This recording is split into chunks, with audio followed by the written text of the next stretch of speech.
സുരക്ഷാ ഉദ്യോഗസ്ഥരെ മാറ്റാനുള്ള സർക്കാർ നീക്കം തടഞ്ഞ ഗവർണർ. പുതിയ ഗവർണർ ചുമതലയേൽക്കും മുൻപ് ചില ഉദ്യോഗസ്ഥരെ മാറ്റി. മുൻ ഗവർണറുടെ കാലത്തെ സംഘത്തിലെ ചിലരെയാണ് മാറ്റിയത്. പകരം ഉദ്യോഗസ്ഥരെ നിയോഗിച്ച് ഉത്തരവും ഇറക്കിയിരുന്നു. ഇത് മരവിപ്പിക്കണമെന്നാവശ്യപ്പെട്ട് രാജ്ഭവൻ കത്ത് നൽകി. പുതിയ ഗവർണർ പരിശോധിച്ച ശേഷം മതി മാറ്റങ്ങൾ എന്നതായിരുന്നു കത്ത്. തുടർന്ന് ഉത്തരവ് മരവിപ്പിക്കുകയായിരുന്നു. പ്രജിത് മോഹനൻ വിശദാംശങ്ങളുമായി ചേരുന്നു. പ്രജിത്ത്, വാർത്തയുടെ കൂടുതൽ വിവരങ്ങളിലേക്ക് ആദ്യം.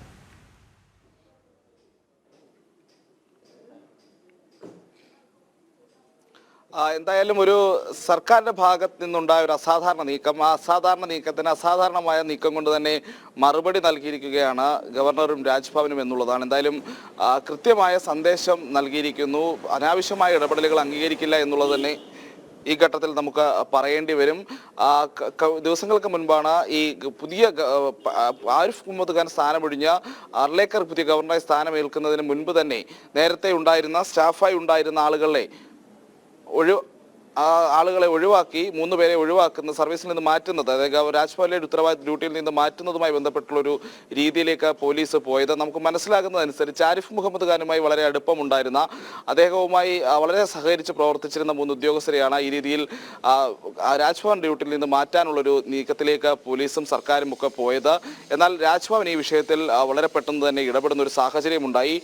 കൃത്യമായി പുതിയ ഗവർണർ സ്ഥാനം ഏറ്റെടുത്തതിന് ശേഷം മാത്രം മതി ഇത്തരം നടപടികൾ എന്നുള്ള ഒരു നിലപാടിലേക്ക് രാജ്ഭവൻ പോയി. ആ കാര്യങ്ങൾ കൃത്യമായി സംസ്ഥാന പോലീസ് മേധാവിയുടെ ചുമതലയുള്ള ADGP മനോജ് എബ്രഹാമിനെ ഈ വിവരങ്ങൾ അറിയിക്കുകയും ചെയ്തു. അനുസരിച്ച് ഈ നീക്കത്തിന് പൂർണ്ണമായും തടയിട്ടിരിക്കുന്നു എന്നുള്ളതാണ് കൃത്യമായി പറയേണ്ടത്. ഇതുമായി ബന്ധപ്പെട്ട് രാജ്ഭവൻ ഒരു കത്ത് നൽകിയിട്ടുണ്ട്. നിലവിൽ ഈ സ്ഥലമാറ്റത്തിനുള്ള, അല്ലെങ്കിൽ ഈ രാജ്ഭവനിൽ നിന്ന്, ഈ ഡ്യൂട്ടിയിൽ നിന്ന് അവരെ ഒഴിവാക്കുന്നതിനുള്ള നടപടികളിൽ നിന്ന് പോലീസ് പിന്നോട്ട് പോയിട്ടുണ്ട് എന്നുള്ളതാണ് നമ്മൾ ഇതിൽ നിന്ന് മനസ്സിലാക്കേണ്ടത്.